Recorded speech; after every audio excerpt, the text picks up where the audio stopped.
silver bounces back from oversold bottoms in anticipation of the gold move. The gold move happens. Then the generalist investor comes into the precious metal space. Leadership changes from gold to silver. Silver goes crazy. And towards the end of the silver move, people take it to absurd heights. They pile on. That always happens. I suspect we're going to have a real good precious metals market this cycle, likely better than the one we had in 2000 to 2010, likely better than the one that we had in 1989 to 1996. I think we're going to have a real move in precious metals, and I suspect that the blow-off top in silver will be one for the record books. Most of the time, silver quietly sits in the background, often overlooked, underappreciated, and behaving more like a stubborn paperweight than a volatile asset. But then something shifts, and silver suddenly transforms into a caffeinated ferret with a rocket strapped to its back.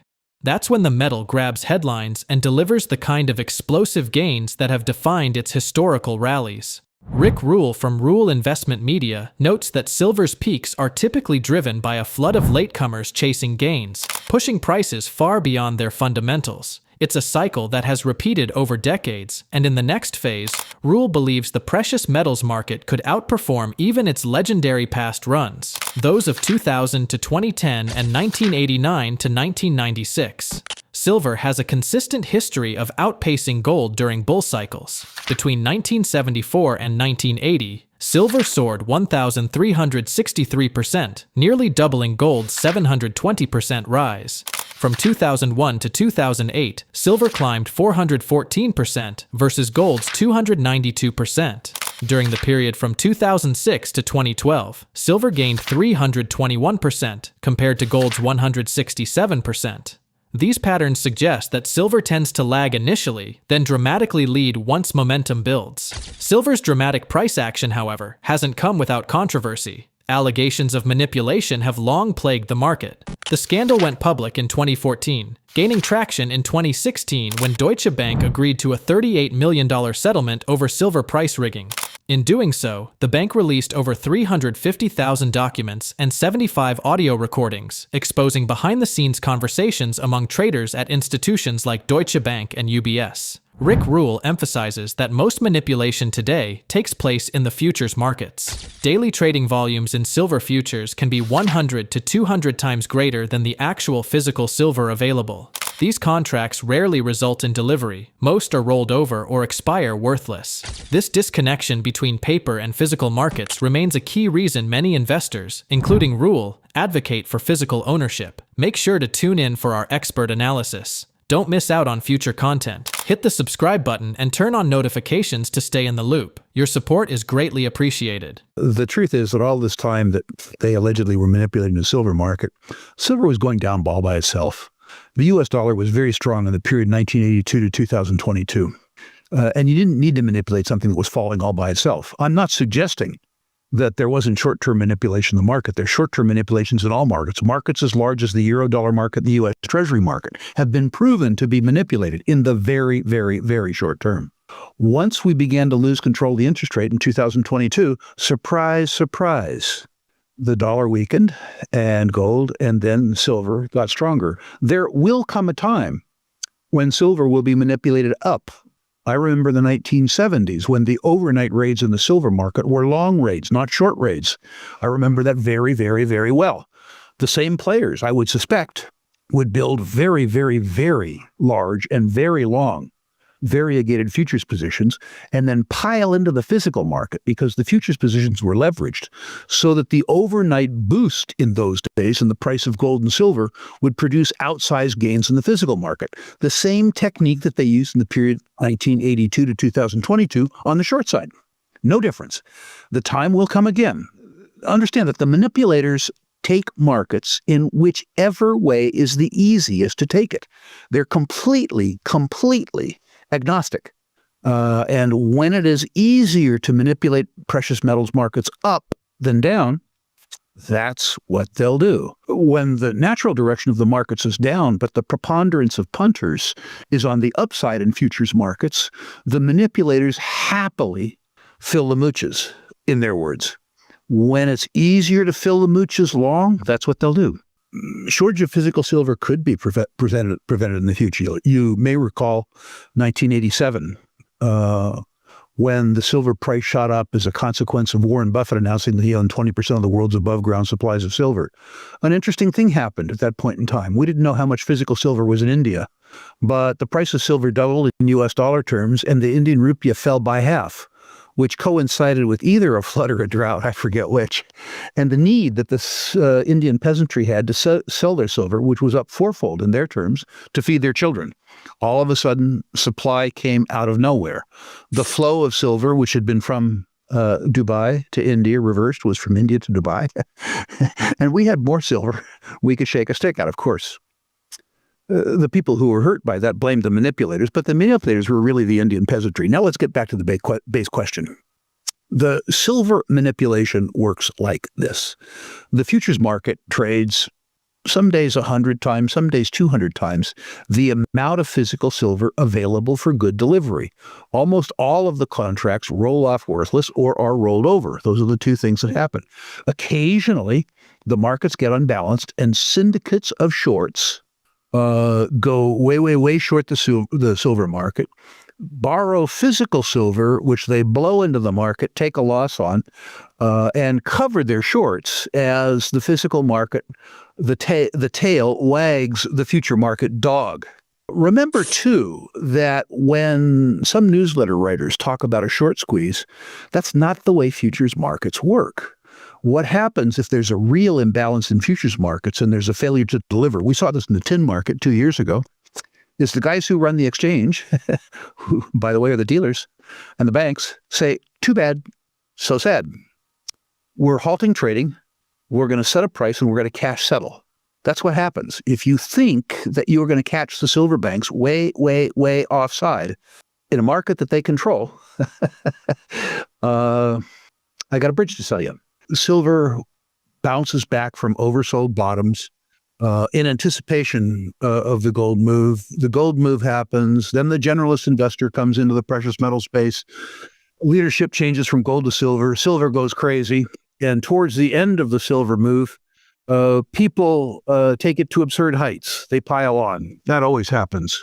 I suspect we're going to have a real good precious metals market this cycle.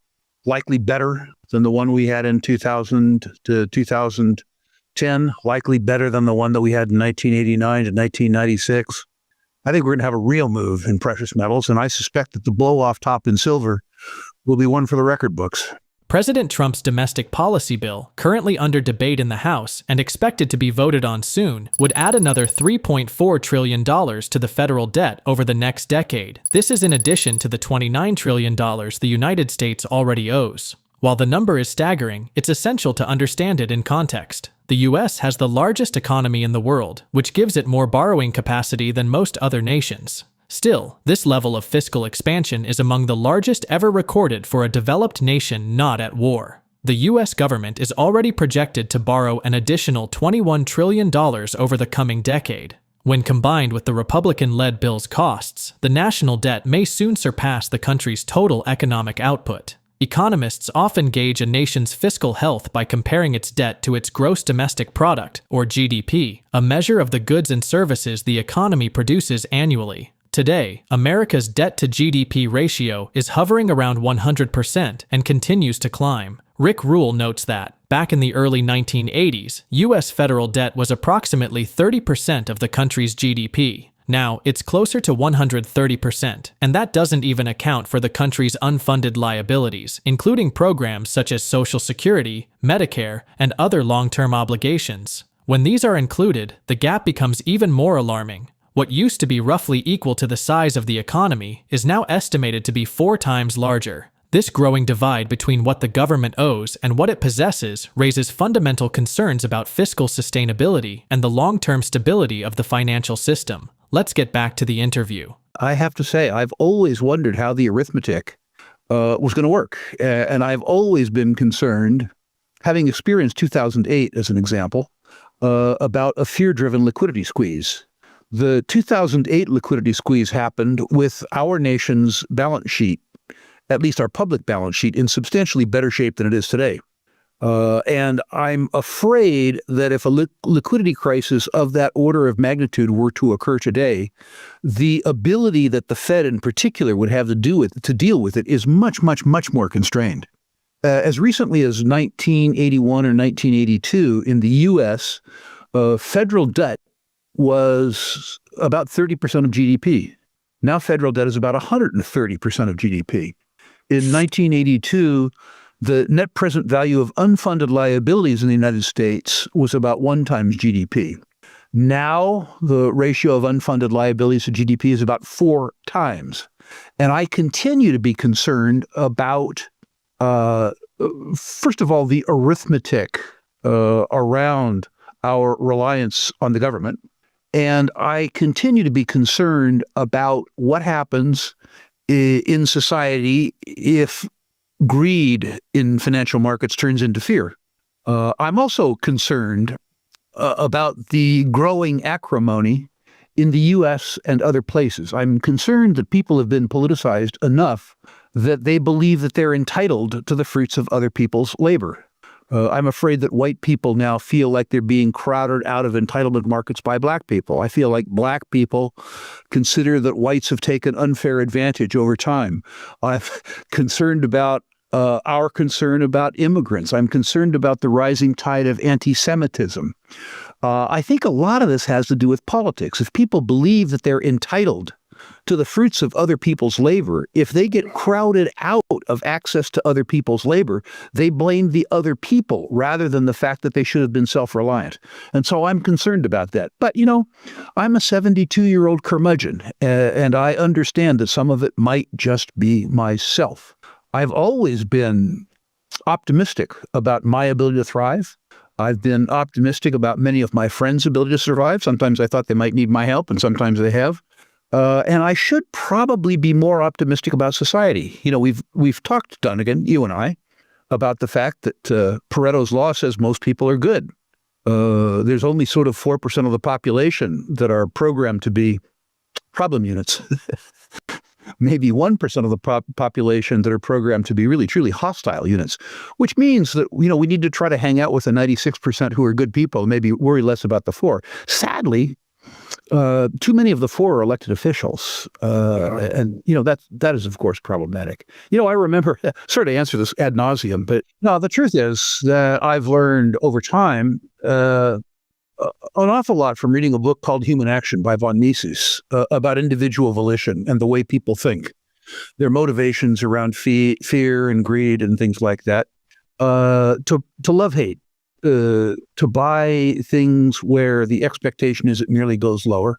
After the narrative has been justified by the price action, when the narrative is no longer valuable, when the thing goes from fairly valued to overvalued to stupidly valued, and when everybody is buying into the narrative because the narrative has been confirmed by the price action, I sell some. I don't always sell all. Like I've never sold all my gold, as an example. I've ridden some position of my gold all the way back down.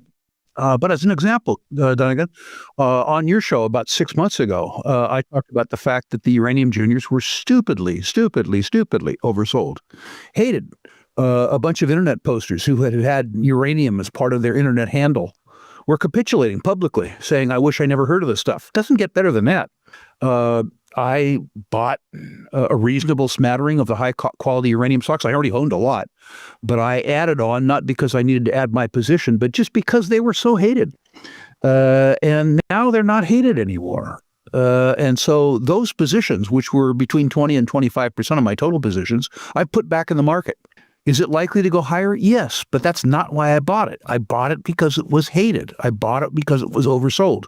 When that condition ceased to exist, I sold. When a commodity is priced in the market at a discount to the total cost to produce it, and as a consequence of that, normally viable producers are going out of business, I'm a buyer. Provided that it's a substance like oil or uranium or copper that's needed for the continued material well-being of humans. When the median operating margin in an industry worldwide is at 50%, which is to say, when guys are producing something for $25 a pound and selling it for 50 or 60, I become interested in being a seller. The cure for low prices is always low prices. The cure for high prices is always high prices. I'm almost always early on the buy side, sometimes really ludicrously early. And I'm almost always early on the sell side too. I've learned for my own sanity and frankly for my financial well-being to take a big fat slug out of the middle. I'm happy to quote Bernard Baruch, who said the only guy who always bought at bottom and sold at the top was a liar. It didn't happen. I'm certainly a living example of that. Recycle ratio, I should explain recycle ratio for the majority of your viewers who are not hip deep in natural resources.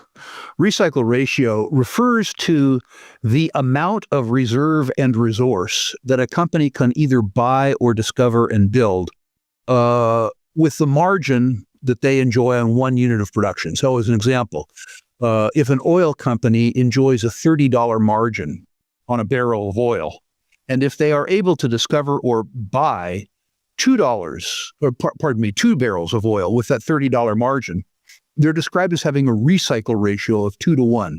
The margin that they enjoy relative to the cost to replace the unit that the margin came from is called the recycle ratio.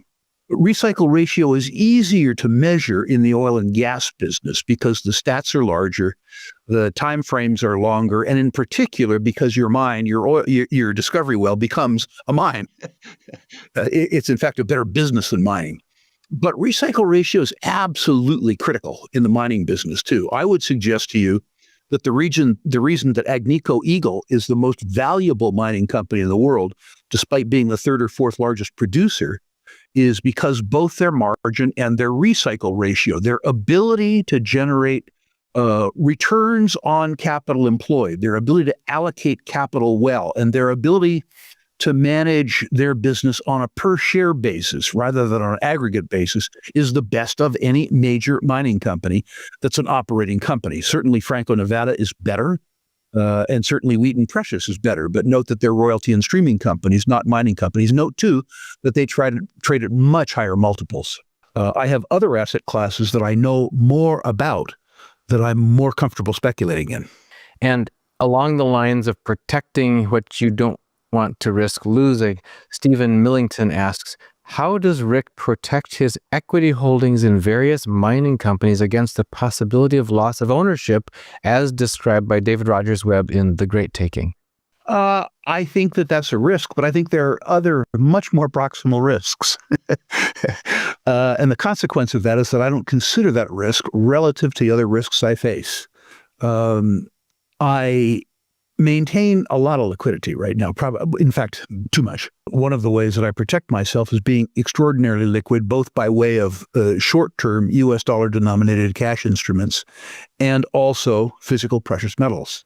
More proximal, the more immediate risks that I see, the increasing demonization of people like me who have been successful in their life and have some savings, and the envy that other people feel towards me. The risk of the confiscation of my gold or the risk of the cancellation of my gold shares, relative to the risk of the eventual nationalization of my assets via increasing taxation, it seems to me that the latter risk is much greater than the former risk, while I acknowledge the former risk. If you are going to get into companies that are not investment quality credits, not BBB or above, in Standard & Poor's or Moody's, then you need to tell me that you're willing to spend an hour a month on each of your holdings, or I'm not going to waste a lot of time with you.